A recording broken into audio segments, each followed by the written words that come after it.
Prologue, the final breath. Prologue, the final breath. 17,685 words.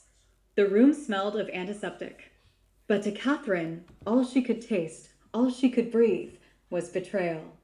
The sterile air pressed down on her, as if mocking her, as if it could wash away the rot that had seeped into her soul over the years. It couldn't. She lay there frail, a once proud woman, now reduced to shadows and bones. The machines hummed, steady, patient, a slow, cruel reminder that her time was nearly gone. Beep, beep, beep. Her trembling fingers reached for the photograph on the table. A boy's smile looked back at her, bright, innocent, her son. Her hand brushed the glass. Her heart clenched. She had lived for him, loved him more than breath itself.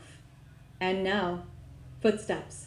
Soft, steady, too calm. Then a voice smooth as silk, sharp as a blade.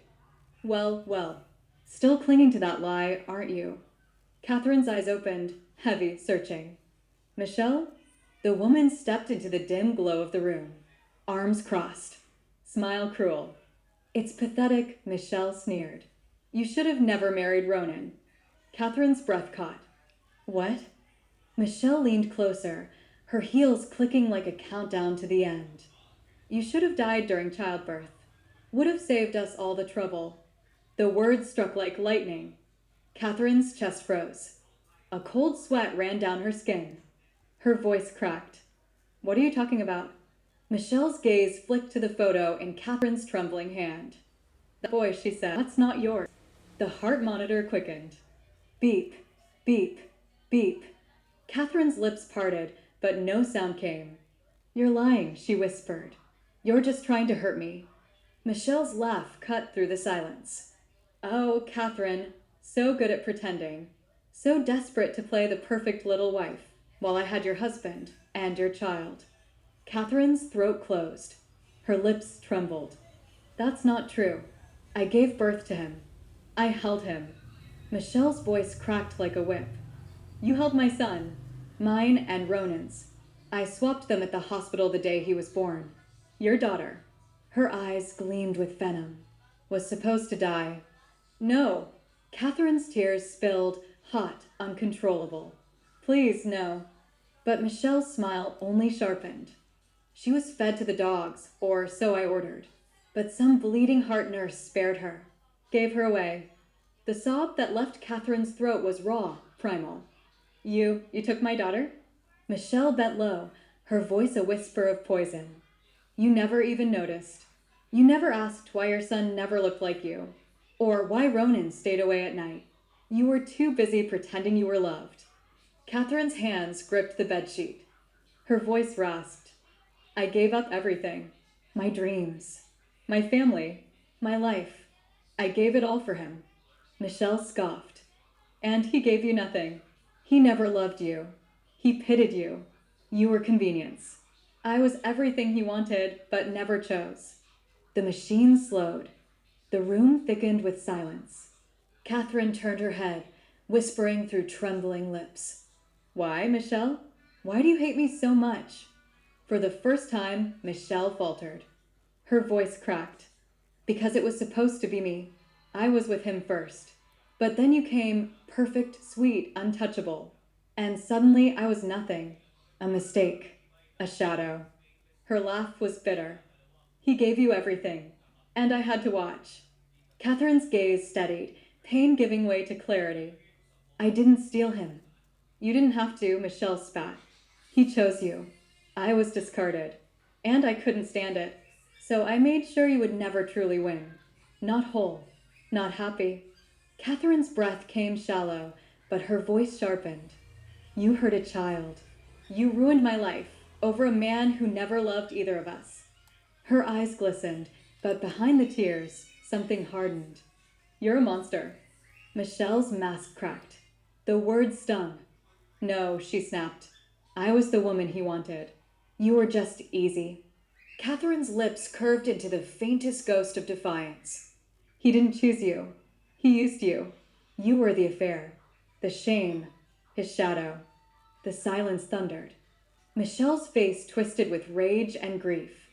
No, he loved me. He just didn't have the courage to fight for it. Catherine's chest rose one final time. Her whisper carried steel. Then he was never worth it. Michelle's eyes shimmered. Rage or regret, she couldn't tell. Her voice shook. I wanted to break you, to make him see you weren't enough. Catherine's eyes blazed, her final fire. Then you failed. Michelle reeled. What? You failed, Catherine repeated. Because I loved Leo. I raised him.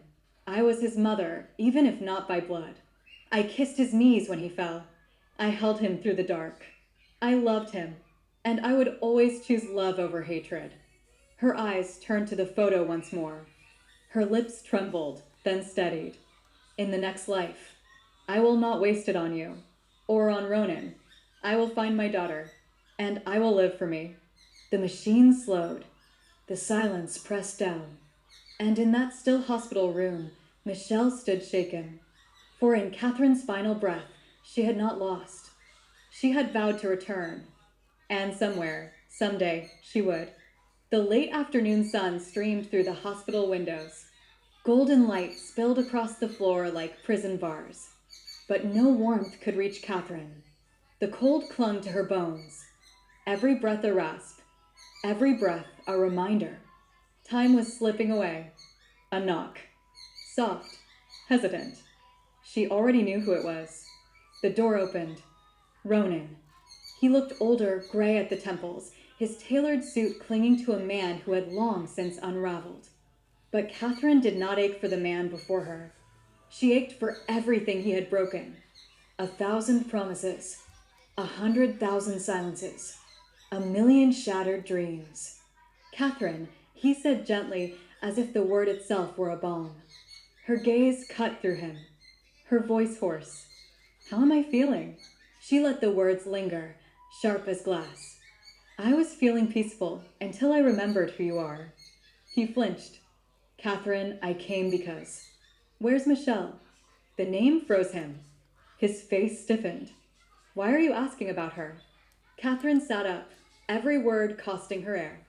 Because she came. She stood right where you stand. And she told me everything. Ronan's face drained of color. Catherine, you're not well. Her voice cracked like a whip. Don't you dare blame this on my condition. Silence. She said my daughter is alive. Her voice broke on the word daughter. That the boy I raised was hers. Yours and hers. Ronan's gaze faltered. Just for a second. But it was enough. So it's true, Catherine whispered. He tried weakly. I didn't know at first. A laugh escaped her lips, jagged, broken. But you found out, and you let me keep living the lie. Why? Because it was easier. His silence thundered louder than the heart monitor. You watched me grieve. You watched me wonder why my baby felt like a stranger. Why I couldn't bond. You let me think I was broken. I didn't mean for it to go that far, he murmured. I thought, if I let things be, it would spare you. Sparing me. Her eyes blazed. No, Ronan. You were sparing yourself. He couldn't deny it. I need to know, she whispered. Why Michelle? What did she give you that I didn't? His shoulders sagged. Then the truth, low, shameful. She didn't make me feel small. Catherine blinked. Small? You were brilliant, he said, words tumbling out. Driven. Unshakable. You made me feel like I was standing in your shadow. But Michelle, she never asked anything of me. She let me lie, cheat, fail, and still made me feel like a god. Her chest ached with disbelief. So you preferred the woman who let you rot. She accepted me, he whispered. You held me accountable. And that scared you more than anything. I didn't want to hurt you. But you did. Her voice trembled. Again and again. You let her into our home. You let her near my child. And when she took everything, I watched you hand her the matches. His head dropped. It wasn't supposed to end like this. She said she killed my daughter, Catherine said hollowly. She looked me in the eye and said she fed her to the dogs. And I believed her. Ronan's face went ashen. Michelle says things. But she meant it, Catherine snapped. I saw it in her eyes. That madness. That fire. And you loved it. He didn't deny it. Her tears flowed freely now. I gave you everything. My youth. My dreams. I carried your name even when my parents cursed me for it. And you gave me lies. You gave me her child. I didn't know what to do, Ronan whispered. She said she'd run if I told you. She used the boy to trap me. I was afraid. You chose her. Catherine's voice rose like a blade. Not once. Not twice. Every time. Every night you stayed away. Every time I asked what I'd done wrong, you chose her. He took a step forward. Let me fix this. You can't. Catherine. You can't undo this. She cut him off, her breath faltering. But you can answer me. One last question. His eyes lifted. If the baby had been a boy, not a girl, would you have told me the truth? He froze. The pause was enough. The final betrayal. Her body shook, the monitor racing. That's what I thought. He reached for her. She raised a trembling hand. Don't. Just don't. Her voice broke into pieces. You let my daughter vanish. You let me mother your sin. You killed me long before this hospital did. Her eyes turned to the fading sun, the light slipping behind the clouds. I want a divorce, she whispered. And if I live, I will tear you both apart in court. Ronan staggered back, breath unsteady. Her lips moved one final time, a whisper from the grave. Tell Michelle I'll see her in court or in hell, whichever comes first. The monitor screamed a long, shrill note. Nurses rushed in. Ronan stumbled back. Catherine's hand slipped from the blanket. Her last words lingering, carried like a vow. If fate gives me one more chance, I won't love a man like you again. I will love myself. And I will rise. Her eyes closed. But something stirred. Not defeat. A vow. Forged in agony. Born in betrayal. And so began the second vow. Beeping. Rhythmic. Sharp. Familiar. The sound sliced through the haze like a scalpel, tugging her from darkness into fragile awareness.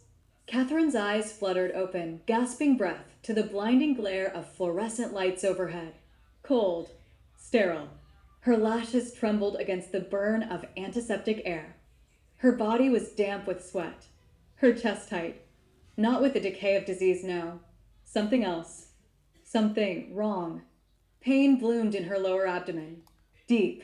Stretching. A throbbing ache between her legs. Not the withering weight of chemotherapy. Not the slow fade of organ failure. This pain was sharper. Immediate. Real. She clawed at the starched sheets beneath her. Too real. Everything felt too real. A nurse noticed. Footsteps. A soft voice. Vitals are climbing. She's waking up. Catherine turned her head, heart pounding. The room a blur of motion. Blue scrubs. White coats. One nurse leaned closer, her eyes gentle. Mrs. Alaric, you're safe. You just delivered. Delivered? Catherine stared. Lips parted. No sound came. A doctor approached, calm, almost casual. Welcome back, Mrs. Alaric. You had some bleeding after labor. We kept you sedated. But you're stable now. The baby is healthy. Strong. Confused, shaky. Her hands crept to her stomach. Still soft. Still sore. But not hollow. The grief wasn't there. Not in the same way. Her voice cracked like paper. Where am I? St. Ignatius Medical, the doctor replied, checking her vitals. St. Ignatius. She knew that name. Too well. The nurse smiled. You're in the recovery room. You've just given birth. Memories slammed into her skull like thunder. The hospital bed. Michelle's confession. Her stolen daughter. Her fake son. Her death. No, she whispered. This isn't right. Mrs. Alaric, the nurse asked, concern rising. Alaric. Her name before the betrayal. Before Ronan. Before Michelle. Her fingers curled into the sheets. What day is it? August 16th, 2020. No, Catherine gasped. No, that's not I was dying. I was. A sob tore free from her chest. The nurse brushed a damp strand of hair from her face. You're okay now. You're going to be okay. But she wasn't. Because she remembered the last thing. The final thing, her heart slowing, her vow. Now, she wasn't dying. She had just given life. Babies cry. Everything inside her went still. The doctor smiled faintly. Looks like someone's ready to meet you. Door opens. A bassinet rolled in, swaddled in pink. A newborn. My baby, let me see my baby. The nurse lifted the bundle into her arms, whispered in disbelief. Pink. A tiny face. Red. Whimpering. Perfect. A girl. It's a girl. But the nurse blinked. No, ma'am. A boy. Your husband just held him. No. No. That wasn't right. Catherine sat up too fast. Pain screamed through her body. That's not my baby. I saw her. I held my daughter before I passed out. The nurse faltered. Catherine's voice cut sharp. Get my parents. Now. Catherine, her mother cried, rushing forward. Her grip was fierce on her mother's hand. Mom, Dad, they switched my baby. Her father's face hardened. What? I saw her. She was a girl. And now they're telling me it's a boy. Check the records. The cameras. Please. Her father didn't hesitate. Hours blurred. Phone calls. Demands. Power moving through the hospital like a storm. And then proof. A nurse. Leaving her room. Carrying a baby girl. Handing her to a man outside. Her father's voice trembled with fury. They've traced her. Catherine, you were right. A man. A shabby neighborhood. A tiny girl alive, hungry, but unharmed. I didn't know, he stammered. I just found her. Someone offered money. Catherine didn't care. Her arms stretched forward. She cradled her child. Her daughter, Mira. She wept, clutching her tightly. The world stilled around her. She's perfect, her mother whispered. Catherine was whole again. Later, in the dim of her private room, she held Mira. Safe, breathing. A knock. A nurse. Hesitant. Mrs. Alaric, there's been a development. Catherine's eyes lifted slowly.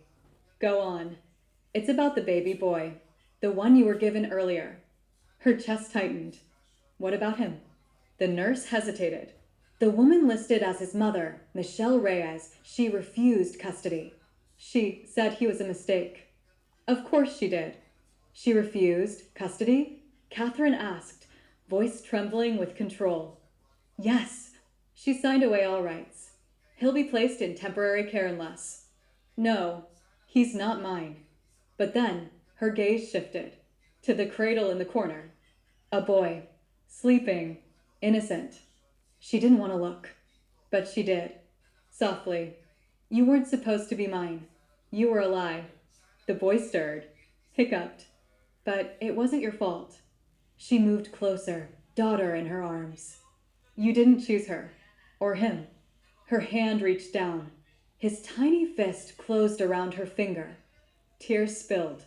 You don't deserve to be punished for their sins. She rocked, swaying with both children in her arms. Long pause, steadying breath. If Michelle doesn't want you, then you'll have me. One child of blood. One child of betrayal. Two lives tangled in the war of adults. And Catherine? She was no longer the broken wife. She was a mother. And she would protect them both. The hospital hallway was unnervingly quiet, wrapped in sterile white and the soft hum of overhead lights. Catherine sat on a bench outside the NICU, her daughter nestled against her chest, their heartbeats sinking like two lifelines tied together by fate. Beside her, in a bassinet, Michelle's son slept peacefully, swallowed by a soft blue blanket that seemed far too large for his tiny body. She stroked her daughter's wisps of hair and whispered promises, promises of safety, of love, of a future untouched by betrayal. Then came the sound she dreaded, hurried footsteps, uneven, echoing down the corridor. Catherine. Ronan. He appeared at the end of the hallway, breathless, his tie crooked, guilt clinging to him like a second skin. Thank God, he panted. Please, just let me explain. Catherine didn't rise. She didn't waver. Her gaze was steady, her voice calm and cold. You're too late. You always have been. He faltered, pain flickering in his eyes. I didn't know. Michelle told me she died. Our daughter, I thought. You thought what she wanted you to think, Catherine snapped, finally rising to her feet, her fury measured but sharp. You let me bury a child who was still breathing. You let me nurse a son that wasn't mine. You let me walk through fire with a blindfold on. I didn't know how to tell you, Ronan whispered, voice breaking. I was afraid of losing you, of losing everything. There was nothing left to lose. Her voice rang down the empty hall. You were never mine. You gave yourself away piece by piece to a woman who saw me as an obstacle, not a person. And you handed her the knife. Ronan's eyes glistened. It wasn't meant to happen like this. But it did, she answered, her grief laced with iron resolve. And now you have to live with it. Michelle signed the waiver this morning. She's relinquished all rights to her son. His face drained of color. She what? She abandoned him, Catherine said evenly. Called him a mistake. Said he wasn't worth the effort. Ronan's voice cracked. But he's innocent. I know, Catherine said, stepping closer, her voice steady. Which is why I will raise him. Not as your son, not as her leverage, but as a child who deserves better. He stared at her in disbelief. You're going to raise both? I am. I may not have given birth to him, but I will not let him grow up carrying the weight of your sins. I'll raise him with love, with dignity, something neither of you ever gave him. Ronan swallowed, desperation written in his face. Please, Catherine, don't shut me out. Her words cut him clean. You shut yourself out when you chose silence over truth. When you chose her over us. You lost the right to ask for anything. She looked at the boy asleep in the bassinet, then back at Ronan. This child will not grow up in the shadow of betrayal. He will not be shamed for how he came into this world. And my daughter will never again know the ache of being unloved. Her chin lifted, her voice final. You may have fathered them, Ronan, but I am their mother. The next morning, the holding room was heavy with tension. Michelle sat cuffed to a steel chair, arrogance written across her face despite her thinner frame. Catherine entered, calm and deliberate, a folder tucked under her arm. Well, look who finally found her backbone, Michelle sneered. Here to gloat. I came to look you in the eye, Catherine said as she sat across from her, and remind you who I am, because you seem to have forgotten. Michelle smirked. Please, you're still the same pitiful housewife I walked all over. No, Catherine answered softly. That woman died the day you stole her child. For the first time, unease flickered in Michelle's eyes. I trusted you, Catherine continued. I let you into my home, my life. I watched you hold my child, not knowing you had stolen her from my arms. It was survival, Michelle snapped. You have no idea what I had to do to stay in Ronan's life. What you had to do, Catherine said, leaning forward, was leave. Instead you lied, you cheated, you treated my baby like luggage to be swapped. And when you tired of the son you made with him, you tossed him aside like trash. Michelle had no answer. Catherine slid the signed waiver across the table. You forfeited your rights. He's mine now. Michelle's eyes narrowed. So what? You get the man, the mansion, the kids, all tied up in a bow. No, Catherine said firmly. I don't want the man. I don't want the lies. I want peace. And I want my children to grow up in a world where women like you have no power. Michelle tilted her head. You think you're better than me? I know I am, Catherine said. Because I stayed. I fought. I bled. And even when you stripped me of everything, I chose to love. I chose to rise. Michelle's voice faltered. Why are you really here? Catherine stood, her gaze sharp as steel. To say goodbye. Not because I forgive you, but because I'm done carrying your poison. And when your cell door slams, I hope the silence reminds you of the life you could have chosen and the child who cried for you, but will never know your name. Michelle looked away. Catherine turned toward the door. You're welcome, Michelle's voice rang behind her. Catherine paused. For what? For making you strong. A cold smile touched Catherine's lips. You didn't make me strong. You broke me, and I reforged myself in the fire. Without another glance, she walked out. Outside, the sun painted the courtyard in gold. Her parents waited by the car, trunk packed, 2 car seats inside. Catherine buckled her daughter into one, the baby boy Leo into the other. For a moment she simply gazed at them, her heart swelling with both grief and resolve. My angels, she whispered. No more shadows. No more silence. Sliding into the driver's seat, she started the engine. She didn't look back. The road ahead was hers now. Today, the final thread of her old life would be cut. The divorce hearing. The judge, a graying woman with stern eyes, flipped through the case file before addressing the courtroom. Judge, Case 517, Alaric versus Alaric. Grounds for divorce, irreconcilable differences, betrayal of trust, and emotional endangerment. Custody and guardianship will be determined today. Your Honor, we seek full dissolution of marriage, sole custody of the biological child, and full guardianship of the second minor, an infant boy abandoned by Ms. Reyes, raised by Mrs. Alaric for a year, knowing he was not her biological son. Judge, and the defendant's position? My client, Mr. Ronan Alaric, requests joint custody of both children. He acknowledges mistakes, but believes denying him access would be a disservice to the child. Catherine, he's asking for custody of a child he used as a weapon. Objection. Just Alaric, you may elaborate. Briefly. Chair creaks as Catherine stands. Her voice is calm, but thick with restrained pain. Catherine, slow, waited. For over a year. I treated that little boy as mine. I nursed him, sang him to sleep. I gave him my name, my heart, my everything. Even when I learned the truth, that he was born from betrayal, I was already his mother in every way that mattered. Michelle abandoned him. Ronan protected her. And I was left to clean up the mess. Not just legally, not just publicly, but in my soul. Ms. Ramirez. Your Honor, we have Ms. Reyes' affidavit relinquishing her parental rights. Mr. Alaric supported Mrs. Alaric's guardianship in writing, yet now he demands shared custody.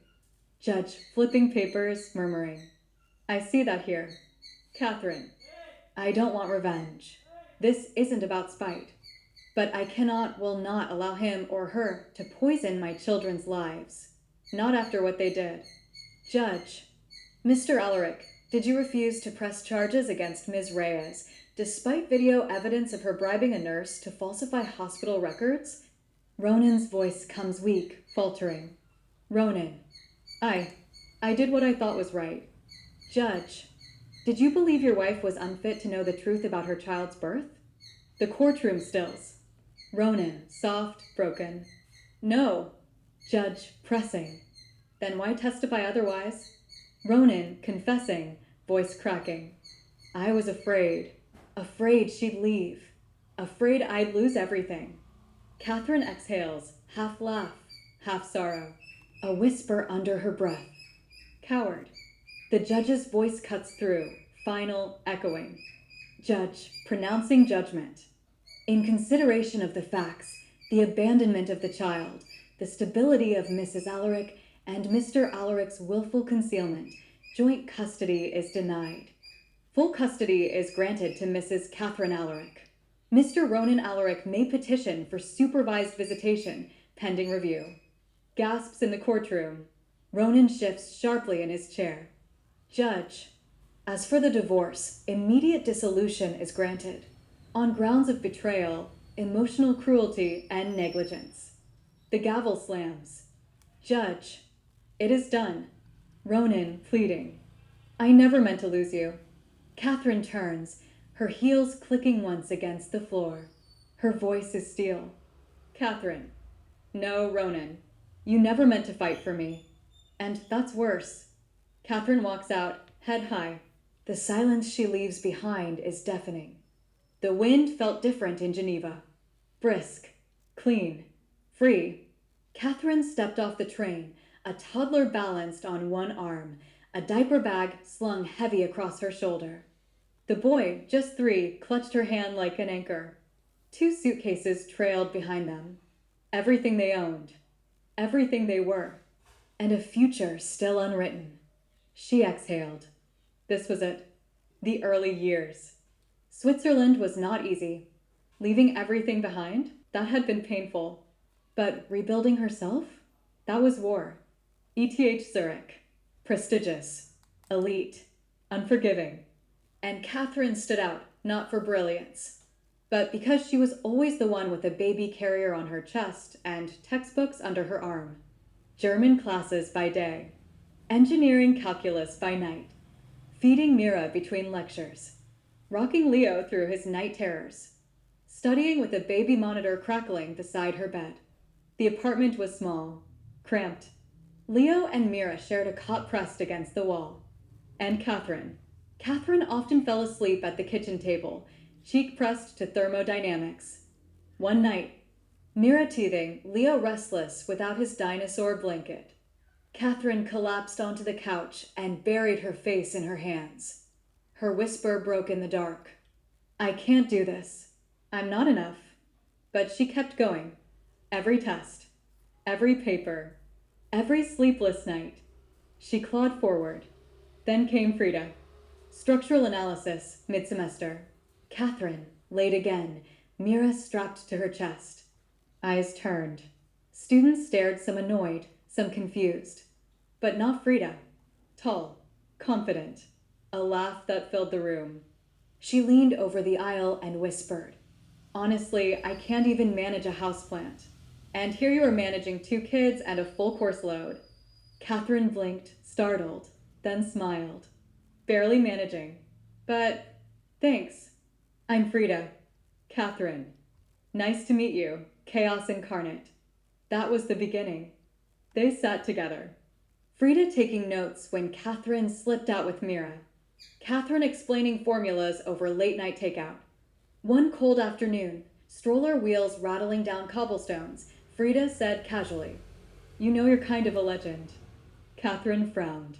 Me? You're raising 2 kids and passing Weber's mechanics course. That man chews people alive. I don't have a choice, Catherine said softly. They need me to succeed. Frida nudged her shoulder. Still, you show up. Every day. That matters. That night, Frida came to dinner. Boxed pasta. Overcooked broccoli. Leo telling her about dinosaurs. Mira flinging peas like grenades. Frida didn't flinch. You're amazing with them, she said later. I try, Catherine murmured. But most days. I feel like I'm failing. At school. At parenting. At breathing. You're not failing, Frida said firmly. You're fighting. There's a difference. And Frida stayed. She carried flashcards in her coat, a pacifier in her bag. She picked up Leo when classes ran late. She laughed loud and often, grounding Catherine when the weight felt too heavy. One night, studying side by side, Leo snoring on the couch, Frida looked at her and said, When we graduate, I'm dragging you to Greece. Sunday silence. Wine. Lots of wine. Catherine chuckled. If I pass materials science, I'll drink 2 bottles. You'll pass, Frida grinned. You're too stubborn not to. Catherine stared at her. You've been a lifeline, you know. Frida smirked. You're my most chaotic, brilliant, sleep-deprived friend. I'm not going anywhere. And she didn't. The crisis came on a Tuesday. Rain pouring. Catherine in the lab when her phone rang. Mira. Daycare. Fall. Head injury. Her beaker slipped, glass shattering. Mira, she gasped. Hospital, I need to go. Frida was already at her side. Go. I'm coming with you. At the ER, Catherine paced, trembling hands knotted together. Leo sat quietly on the bench. Frida returned with tea, pressed a cup into her hands. She's going to be okay, she said gently. But what if Catherine's voice cracked? What if I wasn't paying attention? What if it's worse? Frida knelt, steady eyes meeting hers. You've done everything alone for so long, but you don't have to anymore. Catherine's whisper broke. I feel like I'm holding everything together with thread and duct tape. Frida smiled softly. Welcome to engineering. Through tears, Catherine laughed. I don't want to lose her. You won't, Frida promised. You're not failing, Catherine. You're surviving. The doctor appeared. Mira would be fine. A mild concussion. Rest. Monitoring. Relief crushed her like a wave. Frida squeezed her hand. Now let's finish that damn project. I'll carry your part if I have to. Catherine met her eyes. No, we'll carry each other. 2 days later. Final presentation. Exhaustion carved into Catherine's face, but she came. Mira bundled against her chest, Leo's hand in hers. She handed them off, kissed their foreheads, and walked to the front. You came, Frida whispered. I said I would. You should have. She's okay for now, Catherine cut in. And this matters too. We worked for this. Together. Their names were called. The screen flickered to life. Frida's voice rang steady. Our project centers on the reconstruction of the Vechigen Bridge in Bern. Catherine picked up the thread, strong, assured. A steel-laminated timber hybrid, preserving aesthetics while reinforcing modern safety standards. The room leaned in. Then the question came. Sharp, precise, harsh. Ms. Torres, you factored wind stress. But what about freeze-thaw cycles? Catherine froze. Silence clawed her throat. Frida stepped forward. Elastomeric bearings. Midspan and abutments. Drainage capillaries in the timber to prevent freeze cracking. Catherine's breath caught. Then, correct. We also modeled responses with NSYS. Displacements remained within safe tolerances. Together, they volleyed every question. Together, they finished strong. Applause followed. A professor nodded, impressed. They stepped down, breathless. I froze, Catherine whispered. You've been through hell, Frida said. And you still stood there. That's not weakness. That's power. Catherine touched her arm. I couldn't have done this without you. You don't have to do anything alone anymore. A pause. Then Frida smirked. By the way, I applied for that internship in Copenhagen. For us. They're reviewing applications as a team submission. I told them we're a package deal. Catherine blinked. You what? You're coming with me, Frida grinned. Greece after graduation. Copenhagen this summer. Face it, you're stuck with me. Catherine laughed. Really laughed. For the first time in weeks. And for the first time in a long time, she looked toward the future. And didn't feel fear. She felt free. The wind off the Copenhagen harbor was brisk, tugging at Catherine's coat, crisp and unrelenting as she stood before the gleaming glass facade of Madsen and home. The building was a marvel in itself. Steel bones, clean lines, a cold elegance that seemed to whisper both challenge and promise. In her arm, she carried a neatly folded resume, annotated with care. In her hand, she clutched Leo's, the boy's fingers still sticky from half an apple, his grip warm with both trust and nerves. Do you think they'll like me? Leo asked, eyes wide and hopeful. Catherine knelt, brushing a curl from his forehead. They'll love you, she said gently. You're my best project. Leo giggled, dimples flashing. Better than bridges? She smiled. Much better. Though you don't exactly have a load-bearing capacity. Yet, he teased. Inside, the firm moved like an orchestra, hushed conversations, the click of keyboards, sunlight spilling across pristine architectural models. Beside her, Frida whispered, in awe. Playful, whispered tone, Frida. I think I just fell in love with the ceiling. The receptionist directed them to the Innovation and Sustainability Division. And then he appeared. Max Home.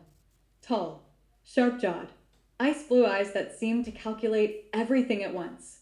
His sleeves rolled just enough to suggest long hours, his presence cutting through the room like a well-placed steel beam. He stopped when his gaze landed on Leo. Max, you brought your son. Catherine, calm, steady. Yes, he's well-behaved. And I didn't have a sitter. The pause stretched.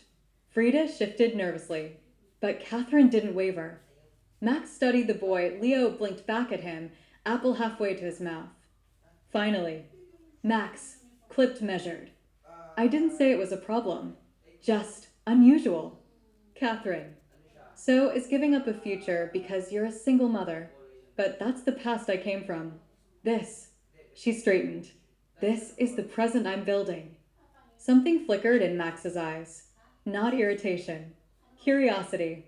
Well, we'll see if your work speaks louder than your circumstances.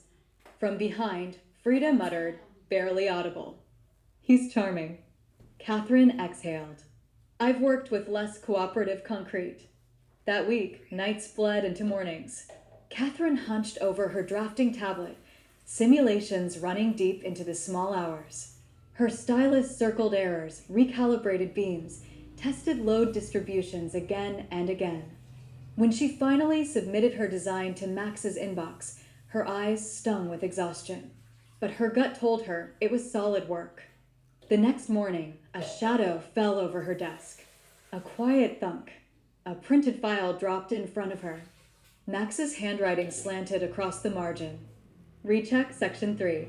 Impressive analysis. Assumptions need recalibrating. Still, not bad.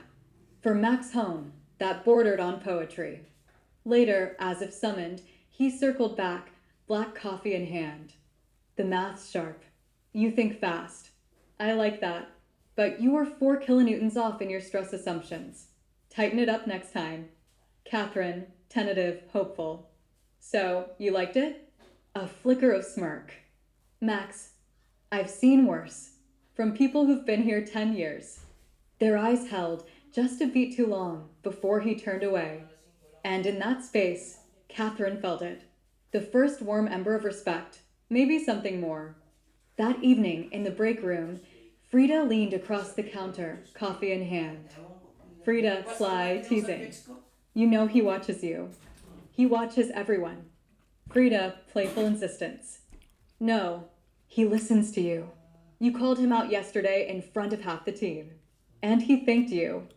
Catherine blinked. So, Max Home doesn't thank people.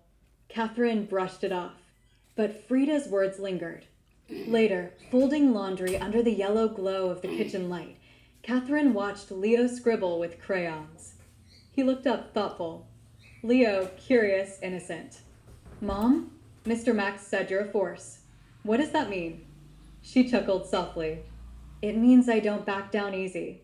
Leo grinned. Like a superhero? Kind of. He tilted his head, serious. Was I the reason you had to fight so hard?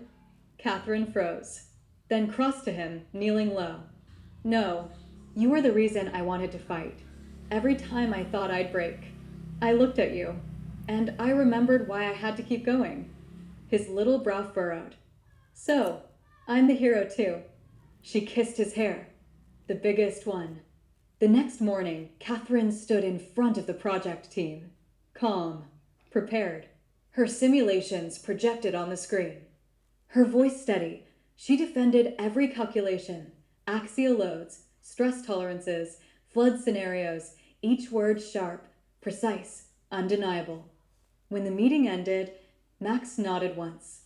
Max, brief, resolute. Fantastic work. Pair with Priya after lunch. Let's finalize this. And for the first time in years, Catherine walked back to her desk, not carrying her past, but her future. Numbers, proof, design, work that spoke louder than circumstance. And in the quiet hum of Copenhagen's office lights, Catherine felt something she hadn't in a long time. Not fear, not survival. In the weeks that followed, Max was relentless. Every model Catherine submitted came back bleeding red, margins filled with notes, whole sections slashed apart by his precise hand.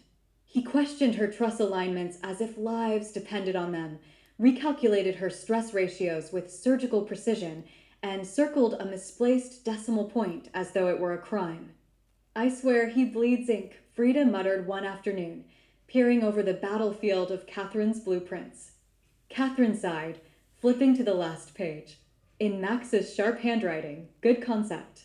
But if this were real, your torsion failure would collapse the west span. Try again. She groaned. He probably has a red pen surgically attached to his hand. But it wasn't just the critiques. When Leo fell ill and Mira cried through the night, Catherine had to miss an important site visit. She braced herself for reprimand. Instead, Max sent a curt email. Handled the visit. Your son is more important. We'll debrief Monday. MH. And when Mira spilled juice across her mother's blueprints, Catherine returned to find fresh copies waiting neatly on her desk. No one mentioned it, but when she looked up, Max's mouth lifted, just slightly. Max didn't dismiss her. He demanded more of her. Not out of cruelty, but expectation. He wasn't waiting for her to fail. He was watching to see if she would rise. And Catherine found herself wanting to. For the first time in years, she didn't just want to finish the job. She wanted to be sharper, stronger.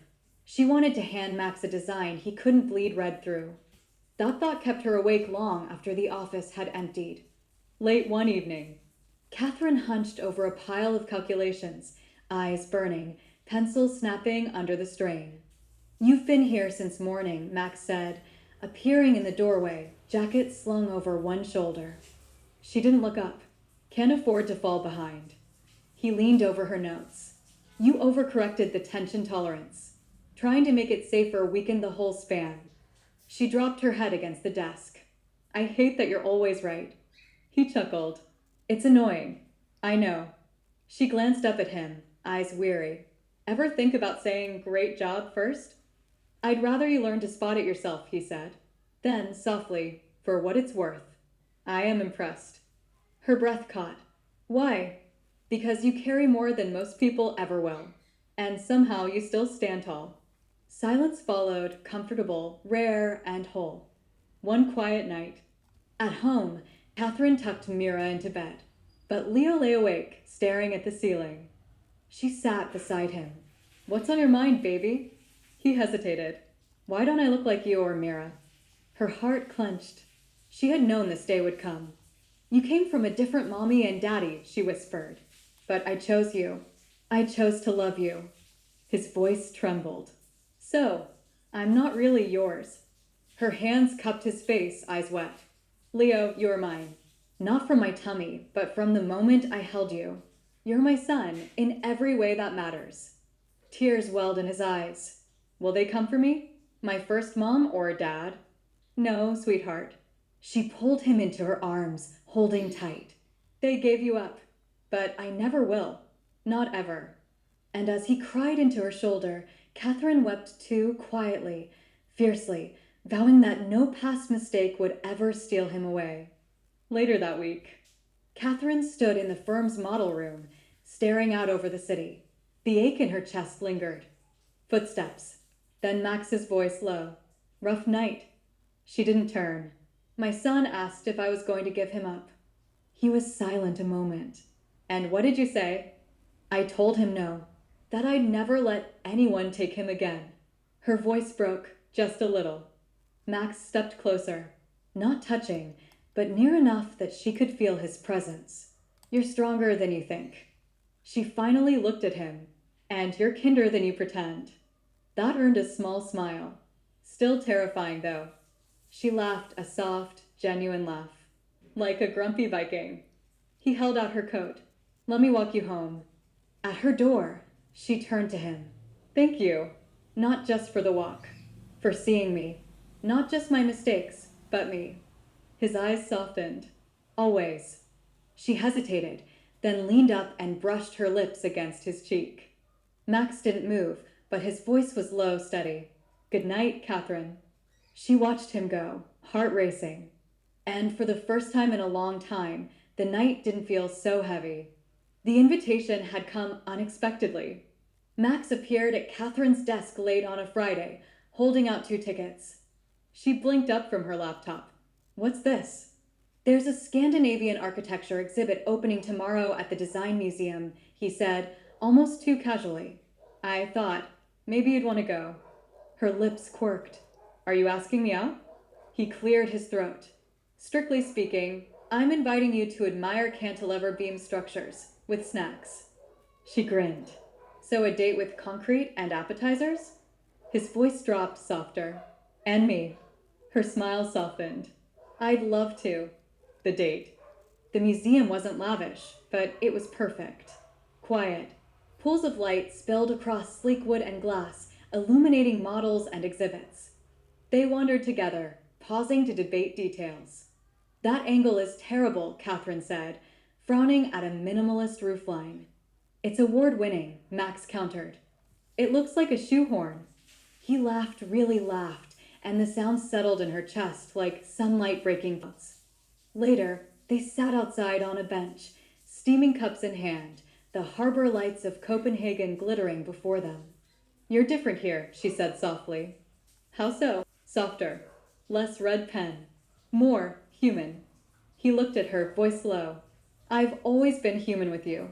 You're just the first one who looked past the armor. Max, she whispered. He held her gaze. I like you, Catherine.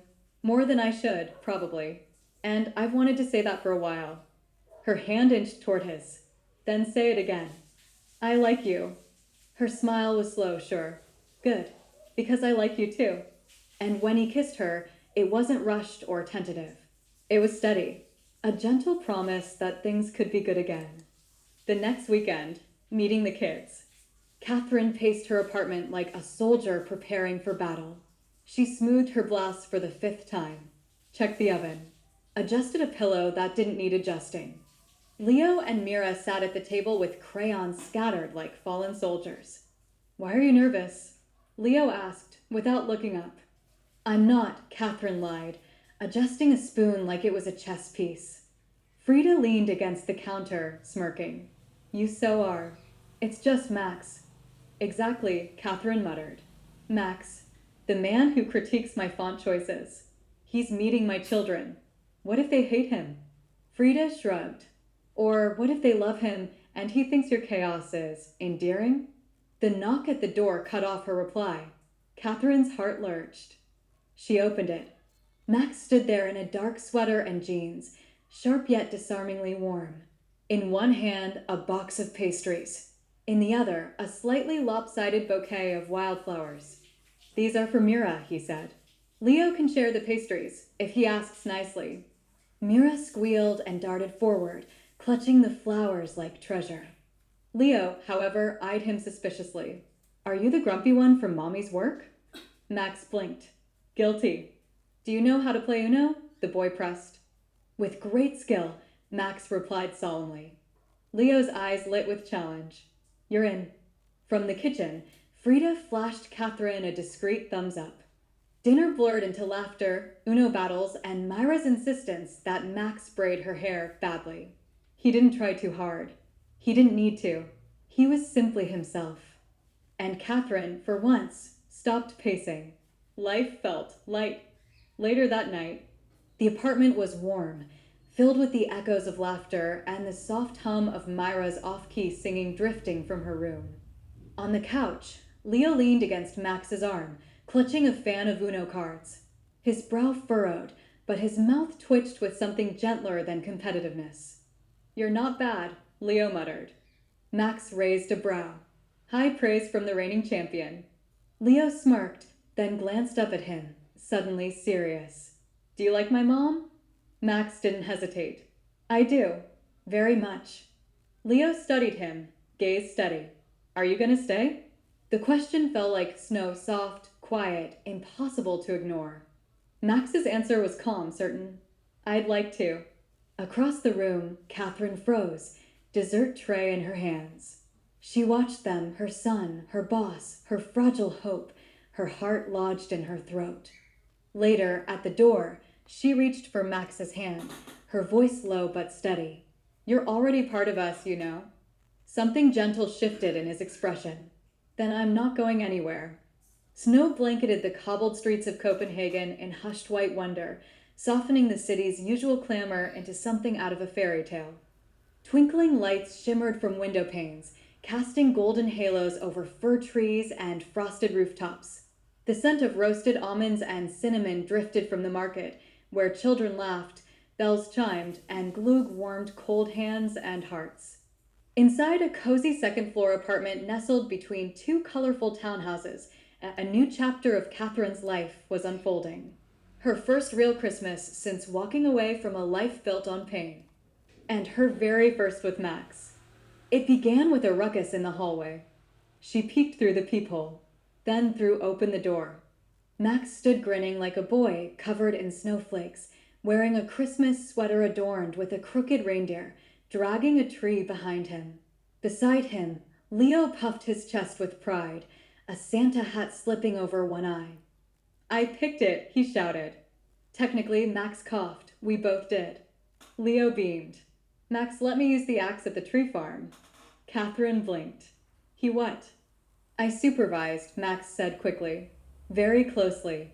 He only knocked over one other tree. And I yelled, 'Timber,' like in the movies." Leo added proudly. Catherine groaned. "We're going to have a long talk about acceptable tree chopping practices." Mira came running, her tiny feet thudding on the hardwood. "Tee-ree-ee," she squealed, wrapping her arms around the lower branches. Max watched her with a soft smile. That reaction made it worth every splinter. They wrangled the tree into the living room, knocking over a lamp, scattering popcorn, and spilling ornaments across the floor. Mira tried to eat a candy cane still in its wrapper. Leo insisted the tree lean slightly. "It looks more magical that way," he said, "like it's from a fairy tale." Max burned the first batch of cookies. Catherine opened the oven, staring at the blackened lumps. "Explain." He held up the timer. "I blame the appliance." Leo whispered, "You set it for 2 hours." Again, the appliance. Catherine laughed until she cried. Later, the chaos melted into calm. On the couch by the fire. Catherine leaned into Max's side. Mira sprawled, nestled under a blanket against Max, fast asleep, his breathing soft and even. Catherine whispered, "I never imagined this." Max turned. "This? Peace. Laughter. A man who doesn't disappear when things get messy." He was quiet, then murmured, "I wasn't always this guy. I wasn't always this woman." He kissed her full. "I love who you am." She met his eyes. "In the cautious, scarred part? Especially those. They're proof you survived." Tears welled in her eyes. "You make me feel safe." "And you," he whispered, "make me feel like home." Christmas morning. The day began in a flurry of it. Leo wandered down the hall in dinosaur pajamas. Mira toddled after him, feeling. Wrapping paper flew. Laughter echoed. Mira shrieked with joy at her pink dollhouse. Leo grasped at his junior engineering kit, already plotting rope. "You'll be ready by summer," Max declared. Finally, Catherine opened her soft blue sweater. She smiled. "It's lovely, but Max isn't my size." "Check the pocket." Her hand slipped inside. Fingers closed on velvet. Her breath caught. Max was already kneeling, eyes steady, full of. Leo gaped. Max chuckled. "Yes, yes, it is." Taking Catherine's hand, his voice trembled only slightly. "You've given me more than I ever deserved. A family, a home, a reason to wake every morning and better than the man I was yesterday. Catherine, I love you, give you forever." He opened the box. A simple, elegant ring. "Will you marry me?" "Max, I've done this before. I failed. Broken." Max rose, cupping her face. "You weren't broken. You were betrayed. This is not a repeat. It's a rewrite. To be happy this time." Her tears spilled. "Yes, yes, Max." Leo pumped his fist. "Do I get to wear a tux?" Mira clapped. "Wedding." Max swept Catherine into his arms as the children bounced around them in delight. Night. The apartment was quiet again. Toys scattered, the fire burning low. Catherine and Max sat on the windowsill, wrapped in a shared blanket, watching snow fall beneath the glow of city lights. "What do you want our future to look like?" she asked. Max's smile was wistful. "Messy, loud, full of laughter and chaos. Birthday cakes gone wrong. A dog steals our socks. Maybe a cottage by the coast where we can grow." Kissed her hand. "I want that with you." She leaned against him. "Then let's start." And in that moment, wrapped in love, snow, and the quiet, Catherine finally knew. She hadn't just survived her past. She had rewritten her future. The morning light poured into the kitchen. Warm, golden or dusted countertops of messy hair as she danced barefoot on a stool. "Mommy, can I wear a crown at the wedding?" she asked, her voice sticky sweet, eyes wide with possibility.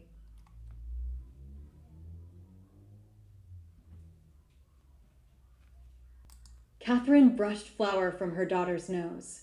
"You already wear one, baby. It's invisible, but very real." Mira gasped, then beamed.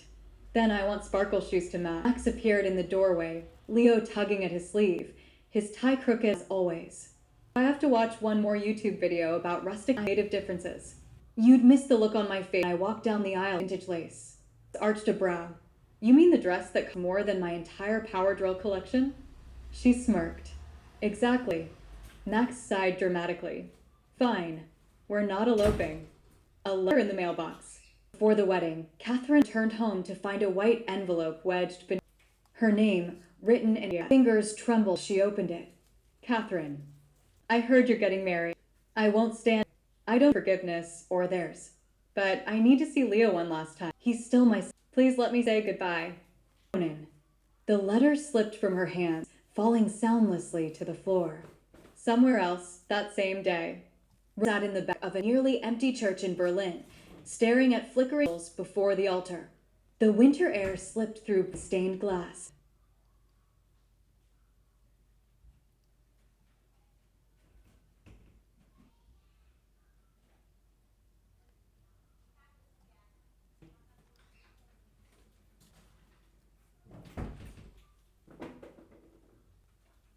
He whispered, "Please let me see my son." His hands were still calloused from work, his ring finger still bare, his still empty. When he thought, he remembered a small boy clinging to his finger the first time he held him. And then he thought of Mira, the child he should have protected, the one who failed before she ever took her first breath. He mailed the letter the next morning, knowing late, but still hoping. That evening, Catherine stood at the window. The wedding week. The days blurred into joy and chaos. Frida flew in from Paris with too many dresses and even more opinions. Catherine's parents cried over menu choices. Mira insisted on pink petals because white is boring. Leo rehearsed his role, signed cleverly, "Here comes the bride." The night before, Catherine stood on the balcony in her satin robe, staring at the glittering harbor. Frida handed her cocoa, little, but more reflective. "Nervous?" "Not like last time," Catherine said softly. "It's different." "Because this time, you're not chasing hope," Frida replied. "You're choosing certainty." Catherine smiled faintly. "He knows all of me. The broken, the good. And he stayed." Frida squeezed her hand. "No, he chose you. That's deeper than staying." The wedding day. Sunlight poured through stained glass, scattering reds and golds across the chapel floor. Mira scattered petals like tiny explosions. Leo straightened his shoulders, beside her with all the solemn pride of a lion. Then Catherine appeared, glowing in vintage lace, tearful, graceful. "You look like forever," he was raw, imperfect. "The life we build, not we imagine. I promise to listen, especially when I don't want. I promise never to run. It's hard. And I promise never to let you carry any alone." The reception glowed with fairy lights and laughter. Children spun in sugar-fueled circles. Leo stood nervous with the crumpled paper. "I just want to say, thank you, Max, for never making me feel like I was less than your kid. For just showing up. Every day." Max's voice broke. "You're my kid." And Catherine, new wife, whole woman, reached out, hands. They danced under straight cheek. Far away, beneath the cold Berlin sky, Ronan stood outside an old toy shop, a tiny wooden plane in his hand. He didn't send it. He couldn't. But into the night, he whispered, "Tell him I never stopped loving him." And for the first time in years, he wept. The wind off the cliffs was sharp. It sliced through the morning air like a memory uninvited. Catherine's overlook beside the half-built suspension bridge. Its steel cables rose into the sky, like the bones of something magnificent. Her name etched beneath it in bold, unshakable letters. Catherine Home. Mother. Engineer. Survivor. Not too big for it, the nanny hovering close. Bye, Ma. Max passed by, clipboard in hand, brushing Catherine's fingers with his as he did. A wink followed, quick, grounding. Steel joints look clean, he said. We're ahead of schedule. Catherine's lips curved into quiet pride. It's solid. And she meant more than the bridge. This life she had rebuilt. This family she had chosen. It was solid, too. Then she turned and saw him. Ronan. He stood just beyond the orange cones, a victor badge crushed in his fist, his up clutching his coat as though to anchor himself. The wind pulled, but nothing could disguise the shock in his face. Catherine. His voice came raw. She didn't move. Smile. Nodded once. Ronan. Inside Ronan's mind. Something cracked in him then. Quietly. Irreparably. She's not mine anymore. Never will be again. He had rehearsed this moment. What he'd say. How he'd... But all of it the second he saw her. Catherine, radiant in certainty. Max, smiling like the luckiest man alive. Mira, drawing a future he once tried to erase. You're different, Ronan managed. She tilted her chin. I grew up. The words cut. He swallowed hard. You made it, whispered. You really did. I had to, she said, arms folding across her chest. I had children to protect, a life to rebuild. Shame twisted in his gut. I think about it every day. What I did, what I ruined. Her voice stayed calm but cutting. You didn't lose me, Ronan. You threw me away. The words slapped harder than any hand could. He lowered his eyes. You're right. I let her lie. Everything. And when you begged for truth, for help, I stayed quiet. And now, she asked, cool. You want absolute? No. His head shook. I don't deserve that. He exhaled, broken. I miss you. I miss them. Leo, you miss what you controlled. The version of me who loved you blindly. I see her now, whispered. The real you. I see everything I destroyed. The truth about Michelle. Her brow. Still Michelle? His eyes lifted. No. She left. When our daughter turned 3, voice cracked. She said she couldn't raise a child who reminded what she did. Catherine's eyes sharpened. So she left you with your daughter? A mistake. The silence that followed was heavy, bitter. She wasn't a mistake. Ronan rushed out. None of them were. Not Mira. Not even her. I fall. Breaking point. Catherine's tone softened, but her steel remained. I don't hate you, Ronan. That would be easy. I pity you. His face flickered with pain. I found what love actually looks like, she said, her gaze drifting to Max, kneeling beside Mira, complimenting her drawing. Myra's whole face lit up. It's calm. Steady. Not some gamble. Not ego. Max shows up for me. For them. He doesn't erase my scars. He holds them. Ronan's voice was low. I thought I was protecting us, but all I did was destroy you. I turned back to him, eyes unwavering. When it mattered, Ronan, you didn't fight for me. Not in court. Not in life. I know. Trembled. I wish I had the courage then that I have now. Well, she said with quiet finality. Late. A final plea. Can I see him? Ronan asked. Leo, I don't want to be a ghost. Catherine hesitated. Then, you can request visitation. Through the legal channels. I won't stop you. But, you'll have to, she said firmly. Not through me, but through your actions. Through time. Leo doesn't need another man who disappears. Ronan nodded slowly, eyes damp. Right. About everything. He turned to leave. Then paused. Ronan? He looked up. Don't confuse guilt for love. What we had. It died the day you didn't choose me. And then she walked away, to a world he no longer belonged to. And stood in the wind long after she was gone. The cliffs bit cold into his bones. I loved her, he told himself. But love without truth was just possession. And he had nothing left to hold. So he turned, walked away. One slow, silent step at a time. His redemption would be quiet, earned, unseen. Because he need his repentance, but he healed. The house too quiet. Living room breathed silence. The slow tick, tick, tick of the wall clock above the fireplace cut through it. Ronan sat slouched on the couch. His suit jacket lay rumpled over the armrest, his tie half loosened.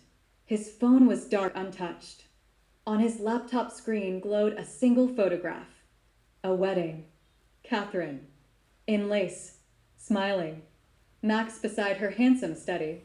Leo, a little boy, holding the train of her gown. He'd stumbled across it online in an alumni group. He hadn't meant to look, but once her name appeared, his fingers had moved faster than his them. Now he sat here, drinking coffee gone cold, staring at the family that used to be his. His hand clenched around the mug. Then, slowly, he let go. They're better without me, he whispered. Another story. Leo and Mira in years. Not since that hospital corridor. Catherine sped him, both children clutched in her arms, walking away with steps steady as stone. Her silence that day had screams, and she had every right to kill Mira with every lie he let fester. Failed Leo, the boy Michelle discarded like trash. The guilt was no longer sharp. It had dulled to something worse, constant, a splinter under his skin that never healed. He remembered Catherine's voice, trembling, begging him to open his eyes. And he hadn't. He remembered the silence afterward, deafening. And he remembered Myra's hand clinging to Catherine's like she was off. Leo's bright, curious eyes in the wedding video, joyful, untouched by Ronan's absence. Ronan? He had become a shadow. Not a man betrayed. A man who had let them slip away. One heart time. Seeking redemption. A month after the wedding, Ronan pushed open the doors of a church he hadn't entered in 10 years. The air smelled of melted wax and old wood. Stained glass spilled fragments of light across the empty pews. He didn't come for forgiveness, not for solution. He came for clarity. The priest, older now, broom in hand, paused, looked up. Recognition softened his features. Ronan, he said gently. It's been a long time. Ronan nodded. Just silence, waiting. Then Ronan spoke. The words came halting at first, then pouring out. The affair, the lies, the cowardice, the daughter he ignored, the son he didn't know, the woman he let poison their lives without ever raising his voice. Finally, broken, he whispered. I didn't just lose her. I lost my baby. Maybe I was already gone before she left. The priest let silence hold the weight. Then quietly he answered, You can't undo what was done. No confession will erase the hurt. No penance will restore the years. But you can decide who you become next. Redemption isn't found in guilt. It's found in action. Ronan lifted his gaze, raw. And if they never forgive me? The priest met his eyes. Then live a life that proves you forgave yourself. That you learned. Light from the stained glass flickered across Ronan's face. For the first time in years, he didn't feel like a ghost. Letters that may never be sent. That night, Ronan sat at his kitchen table. He wrote, one letter for Catherine, one for Leo, one for Mira. He didn't know if he'd ever send them, but the words needed to live somewhere outside his chest. Catherine, I know I am the villain in your story.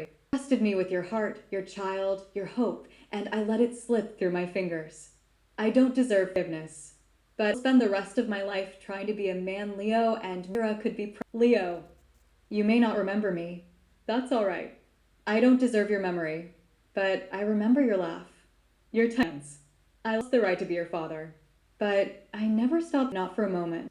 Mira, I only held you once, by accident, in a lie. Now I see you in photographs. You're your mother's light. I pray you grow knowing how deeply you were wanted, even when I wasn't there to tell you. The letters, not knowing they'd ever leave the door, but writing them felt like breathing again. A new kind of step.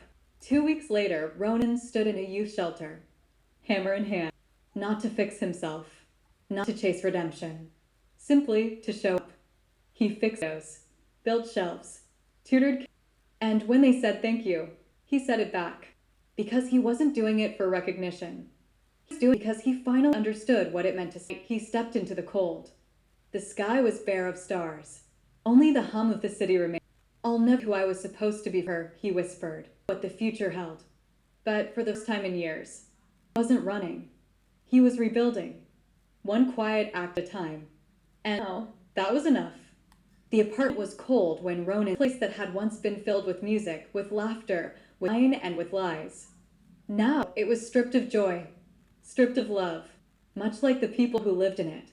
Michelle sat on the edge of the leather couch, wine glass in hand, half empty.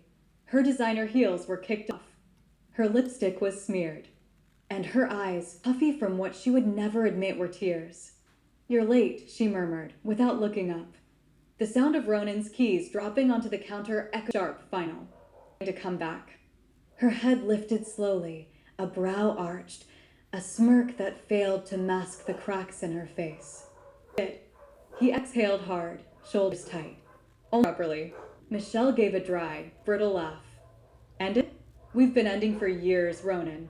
This is just the obituary. She rose, wine sloshing dangerously in her glass. So, what is this now?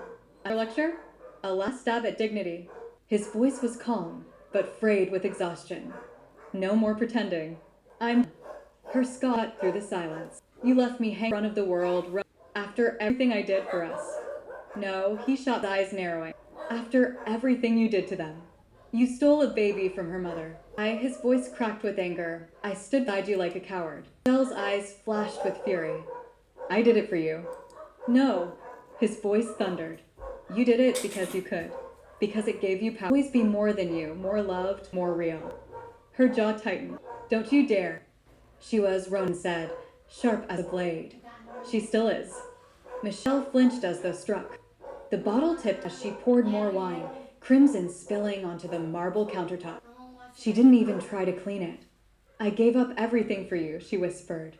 My career, my family, my pride. No, Ronan said quietly, picking up a napkin, blotting the spill. You gave it up for a version of me that never existed. For the illusion that hurting her would make me love you. Tears welled in her eyes. I thought, if I could just be her, you'd finally see me. I saw you, Ronan whispered. The more I never loved me. I tried, he admitted. But love doesn't grow in shadows. And that's all we ever had, secrets, manipulation, regret, silence. Michelle sank back onto the couch. I'm selling the apartment. Ronan blinked. I just told you it was. I don't, she snapped. Everything in this place is about our daughter. Michelle's eyes went flat. She's with you, is he? That's not an answer. His voice cut cold. Her facade crumbled. I can't do this, Ronan. Every time I look at her, I see the day Catherine found out. The courtroom. Your silence. The headlines. I feel like I'm choking. She's a child. Ronan roared, voice shaking the walls. Our daughter. And you're treating her like a consequence. Michelle broke. Tears streamed. She backed toward the window. I never wanted to be a mother, she cried. I wanted you. Not diapers, not PTA meetings, not being compared to her, Catherine, every damn day. Ronan's voice was steel. And what did she get? To grow up thinking she wasn't enough? That her own mother resented her for existing. Michelle wrapped her arms around herself. I'm not fit to raise her. I never was. His jaw locked. Then don't. But don't dress it up as sacrifice. Say it for what it is you're leaving. Her whisper was broken, final. I'm leaving, and I won't fight you for custody. I'll handle the papers, Ronan said, voice like a closing door. You hear from me again. Michelle's tears smeared black down her cheeks. So that's it? After everything, that's it. Her voice cracked. No forgiveness? He paused. The silence stretched. No, not from me. Michelle's lip quivered. Do you will ever forgive us? His answer was ice. I hope not. The silence that followed was... She had destroyed something irreplaceable, and now she stood alone in the ruins. Ronan stepped to the door. His hand lingered on the handle. You never lost him, Michelle, he said quietly, a line of wine bleeding into marble. And she sank to the floor. Not she, but for herself, something she never understood. Love left her with nothing but echoes. Sunlight poured into the kitchen like liquid gold. The scent of cinnamon rolls lingered in the air, while laughter echoed from the living room, a fortress of couch cushions and blankets standing proudly in the center. At the sink, Catherine held a mug of mint tea, instinctively to her stomach. Barely anything showed yet, just the faintest whisper of change. But she knew. A void. Not to heal from loss, but because love had finally made space for more. Hair tousled, pajama wrinkled. He went straight to her, kissed the crown of her head, and wrapped his arms around her behind. You've been up early a lot lately, he murmured, his husky from sleep. She leaned into him. Yeah, something about the sunrise feels sweeter these days. He smirked. You sure it's not the smell of Leo's armpit spray experiments? Her laugh rang light. Tempting theory. But no. His lips brushed her neck. You're glowing, you know. She turned, meeting his gaze. Her eyes softened. There's something I need to tell you. Concern flickered across his brow. She placed his hand gently over her belly. We're okay. Realization bloomed slow, then bright. Wait, are we? She nodded, tears glistening. We're having a baby.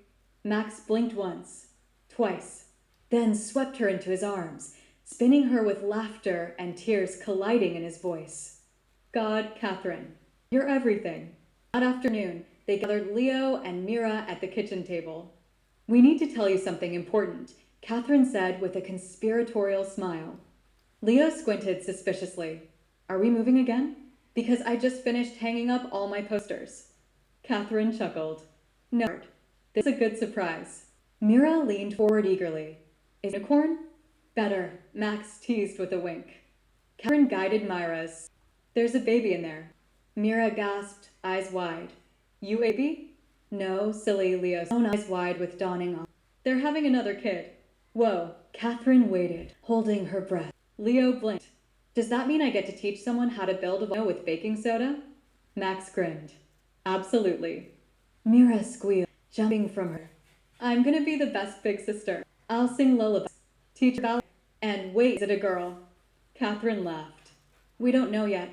Well, Mira declared, hands on her hips, then I need to start making a list of names, like Princess Starbeam. Please no. Later, lullabies, now quiet. The nightlight still glowed faintly, casting tiny constellations across the ceiling. Catherine sat on the floor beside the crib, brushing her fingers along the smooth wooden rail. Her expression was calm, but distant. Max lowered himself beside her, knees brushing hers. You okay? She nodded. I didn't think I'd ever feel this again. Not just relief, not survival. He reached for her hand. I come in here sometimes, she admitted softly, even when the kids are asleep, just to remind myself this calm is real. Max's eyes followed the glow of stars across the ceiling. Peace sneaks up on people like us. We don't recognize it at first. We're too used to bracing for the storm. She gave a tearful chuckle. I used to watch movies where the heroine gets her happy ending, and I'd tell myself, not me. That's not for people like me. Max turned to kissed her knuckles. His voice was steady, reverent. You wrote this ending, Catherine, with every hard choice, with every scar. You built this life from the ruins. Her eyes glistened. Her smile held. And stayed, even when I didn't think I was worth staying for. He pushed her hair back, his voice unwavering. You're always worth it. Always. She leaned her head on his shoulder. Outside, the world kept turning. But inside that room, everything was still. Whole. That night, as Catherine tucked Mira into bed, her daughter gazed at the moon. Mommy? Mira whispered, of hair behind Myra's ear. I think the stars remember everything, but they shine because they know we kept going. Mira smiled sleepily. Then I'll keep going too.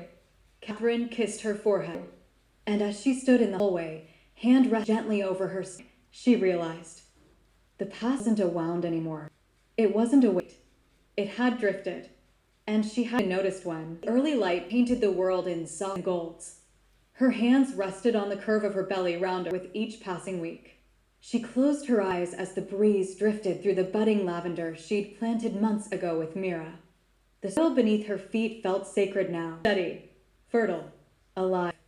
A flutter stirred beneath her palm. She smiled. Morning, little one, she whispered.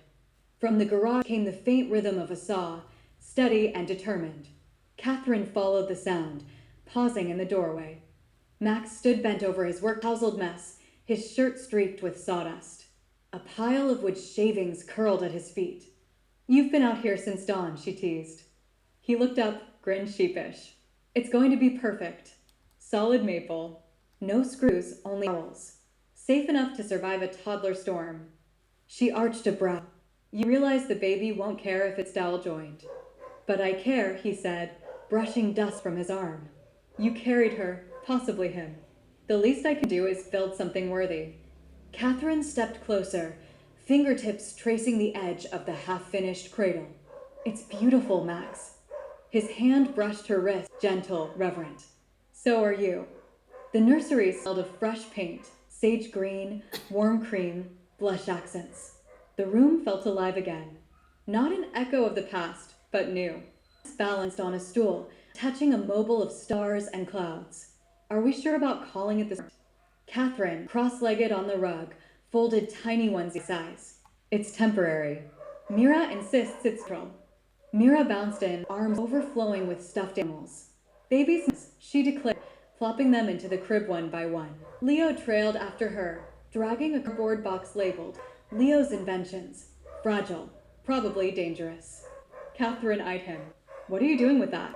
Donating it to science, Leo said dramatically.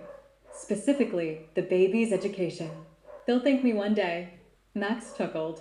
Maybe skip the potato-powered light bulb. It worked. Leo protested. Kind of. Mira, busy arranging her army, shot him a glare. No babies are squishy, right? Be gentle. I was gentle with you. You put a beetle in my crib. I was 3. I thought it was a pet. Catherine stifled a laugh as Mira huffed, folding her arms. Well, she announced, I already wrote a lullaby.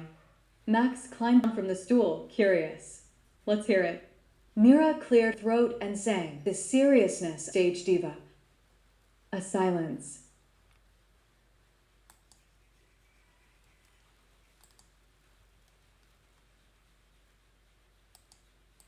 Silence. Leo leaned to Max. Does drooling really cancel ballet? Max smirked. Depends on the severity.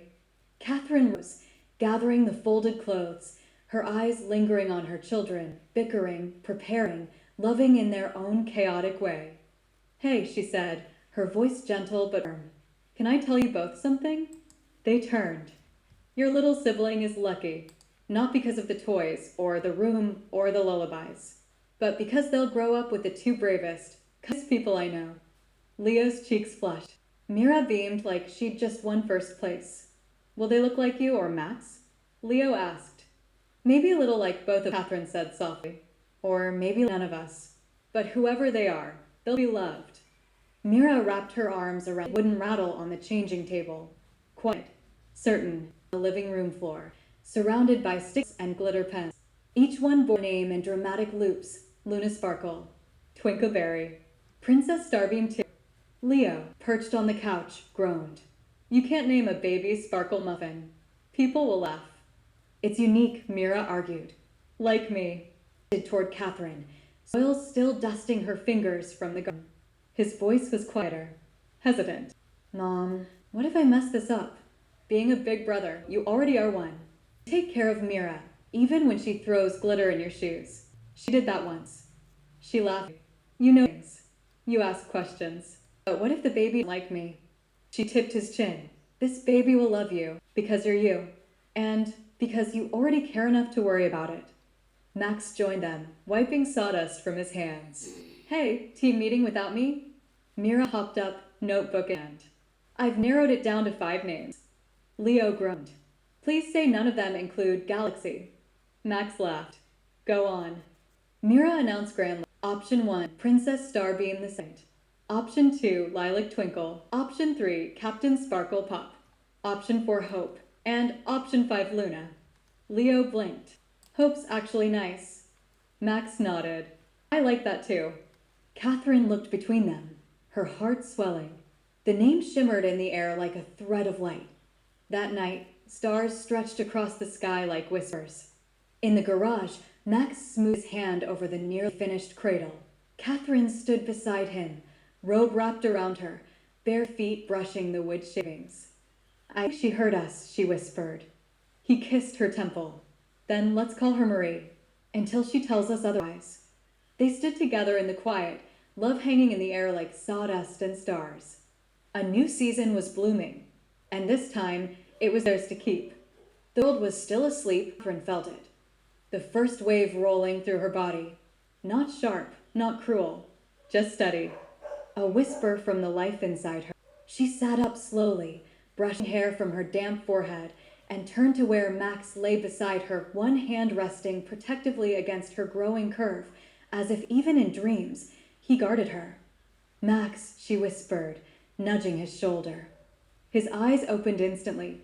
He blinked once, then again. Is it time? She shouted. And the silence of dawn broke to hurried movement. Max grabbing the hospital bag they had packed 2 weeks ago, Catherine clutching her robe, her playlist, the tiny onesie Mira had picked with the words "Born to Shine." Moments later, her parents arrived. Mira and Leo to the hall in their pajamas, hair tousled, eyes wide. Is it the baby? Leo asked, rubbing sleep from his eyes. Yes, sweetheart, Catherine whispered, her face tightening as another wave passed through her. She's ready. Mira squealed. It's happening. Wait, does she like sparkles or flowers better? We'll ask her soon, Max grinned, kissing their foreheads. Be good, okay? And then they were gone, Catherine and Max stepping into the hushed morning, the door closing softly behind them. Dawn rose over the horizon as if the world itself was. Monitors hummed. Nurses moved with gentle urgency. And through it all, Max's voice. A tether. You're doing so good, he whispered, crouched low beside her, his fingers laced with hers. I'm not going anywhere. Catherine's grip tightened as the contractions deepened. Her body trembled, stretched thin. Sweat plastered to her cheeks. I can't, she gasped, voice breaking. Yes, you can, Max said firmly, brushing her hair back. You've climbed mountains, Catherine. This is just one more. Her cry split the air as another wave broke over her. For a moment, sound blurred, light dimmed.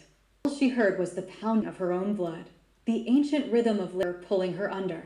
And then, a cry. Hi, fierce, impossibly small. The world shifted. A nurse announced. Tears blurred Catherine's eyes as she slumped back pillows.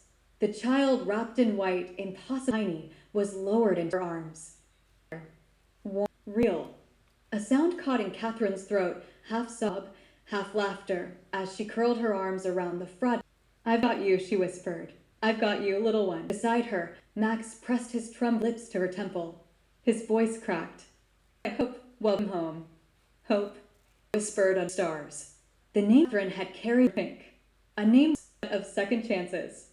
A family reunited. The door opened gently, and 2 small figures peered inside. Come meet your sister, Max said softly. Mira gasped, hands flying to her mouth. She's so small. Blinked. That came out of you? Leo, Mira hissed. But Catherine only laughed, gently. Forward, Mira awestruck, Leo. She's squishy, Leo said. She's beautiful, Mira whispered. Can I sing to her?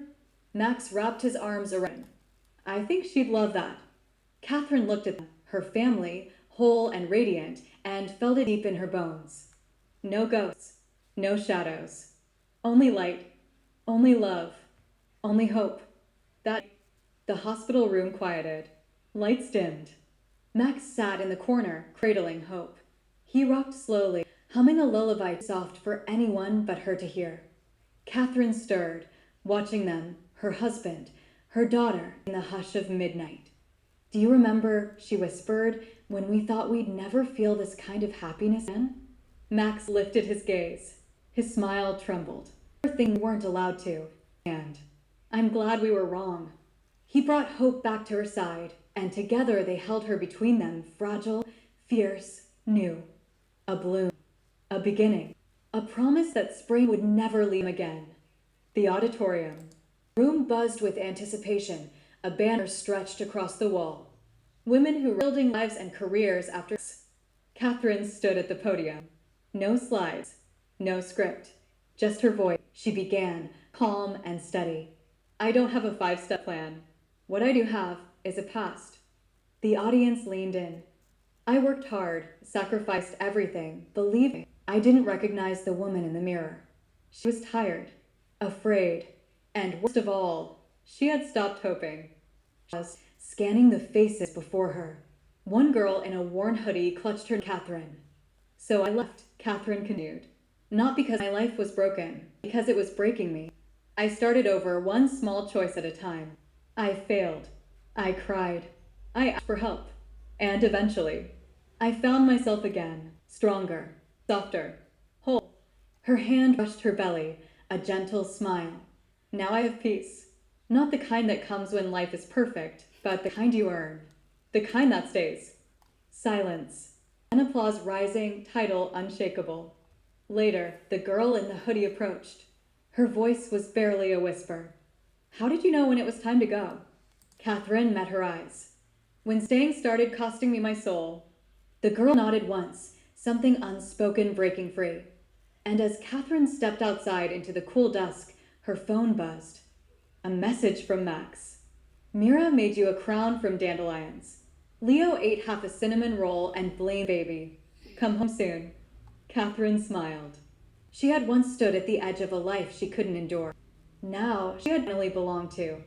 And she had learned how to sing again. The wind carried the scent of lavender, the hum of bees in beds, as Catherine walked Ronan to the edge of the path. He turned before leaving. His hand trembled as he reached into his coat pocket. Years ago, after the divorce, after Michelle left, after everything. He held out a folded letter, creased, worn, softened by time. I nailed it, he admitted. I didn't think I had the right to. Maybe I still don't, but it helped me say what I couldn't back then. Catherine stared at it, a relic from another life. At last, she reached out, took it, nodded. That's okay. No promises. No reconciliation. Just truth. Just closure. When he walked away, he didn't look back. Steps faded into the cracked pavement of a road no longer meant for them. Catherine stood, breathing in stillness. Then she went inside, placed the unopened letter in the drawer beside old photographs, beside a faded ultrasound of Leo. She didn't look at me too. Aftermath. Max came after 6. He smelled of soda and lemon oil. His sleeves rolled, flowed, sensing something in the air. Not wrong. Not tense. Just still. Through the glass doors, he saw her on the porch, barefoot, wrapped in a blanket, mug in her lap. Not crying. Not smiling. Just whole. He knelt beside her chair, brushing her knee. You okay? She turned, eyes finding his. Then she leaned into him, arms wrapping tight. He came, she whispered. Max didn't ask who. He knew, she said. Her voice steady, rooted. Max held her close. I'm here. I know. Behind them came the sound of Mira and Leo's laughter, arguing over couch filling through the open windows. Catherine chuckled softly, her grip loosening. I buried it today, she whispered. The anger, the guilt, all of it. Was it hard? Max asked. She shook her head. No.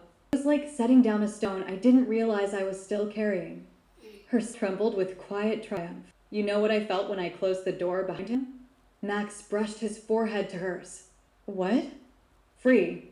A soft forever. That night, after dinner, after bedtime stories, Catherine entered the doorway. Mira had sleep with one hand on Hope's crib. Leo had surrendered James after insisting on blanket fort. Hope sighed softly, her chest falling like the stars outside. Max's hand slipped into Catherine's. She leaned her head against his shoulder. And for the first time in years, she didn't look back. No regret, no what-ifs. Only now, only peace, only the truth. She had built this. From ashes, from grace, from love. And this life, this family, this joy. It was her reward, her forever. A visit from the past. Sun spilled across the porch steps, painting the garden blooms lavender, roses, marigolds into little flames of color. Inside, the house rang with laughter. Leo's exasperated protest. No, Mira, that's not how catapults work. Catherine folded laundry at the kitchen table, smiling faintly. The house was full, not just of noise, but of warmth. The kind of warmth you build, stitch by stitch, scar by scar. And then, a knock. Firm, hesitant, familiar. She frowned. Max was at the hardware store. Deliveries were expected. She opened the door. And there he was, Ronan. Older now, gray at the temples. Lioness and forget-me-nots, trembling slightly. Catherine, he said. His voice was thin, frayed by time or regret. They stood in silence, the air between them heavy with unwritten words. She stepped outside, closing the door gently behind her. The laughter of children dulled into memory as the two of them faced each other on the porch. Look happy. I didn't see that again. Her lips curled into some steadier. That's because you never imagined me happy without you. He flinched. I deserve that. I'm not here to wound you, Ronan. That used to be your language, not mine. He lowered his eyes. I was. Yet you did. I had to know, she said simply. He held out the flowers. These aren't an apology. I know they don't fix it. I just wanted to bring something beautiful. Catherine took them wordlessly, setting them on the bench. Not discarded, not welcomed inside. Left in between. Why now? She asked. His voice trembled. Because I'm finally brave enough to face it. To face what I did. You didn't just lose a marriage. You lost time. Just a fear you deserved. Stole Leo too. Her gaze held his. What's done is done. I don't live in that house anymore. I came hoping for forgiveness, he said. Not because I deserve it. Just because I don't know how else to move forward. Her voice was gentle, but unyielding. Then he blinked. I've already forgiven myself, Catherine continued. That was the hardest part. The guilt you carry, that's put down or not. But I'm not the person who can grant you peace. You won't forgive me? He whispered. I don't hate you, she said. But forgiveness does union. It doesn't even mean affection. It just means I refuse to carry the knife you used to cut me. I've laid it down. That's all. For a moment, silence. Then, through the window, Myra's voice. Mommy. Leo stuck in the laundry basin. Catherine turned her head, laughing softly. I'll be in soon. Ronan's eyes followed the sound. The warmth. The light. He saw Leo racing down the hallway, chasing his sister. His shoulders sagged. His voice cracked. I'm proud of him, even if I was never a father to him. Catherine's eyes softened. He has everything he needs. And he knows who stayed. Ronan nodded, swallowing hard. That's more than I deserve. No, Catherine said. It's just not yours anymore. She stepped toward the door. He didn't follow. At the threshold, she paused. Goodbye, Ronan. Goodbye, Catherine, he whispered. And he walked away, past the blooms, past the garden she had tended without him. Inside, Catherine found Leo indeed wedged in a while Mira wore a dish as a cape. Life, messy and whole, carried on. She set the flowers on the patio. Not discarded, not displayed, just left where it belonged. Outside, like the past, and waited laughter and noise, warmth and love. The next chapter was already waiting. And this one, this home, this joy, no space left.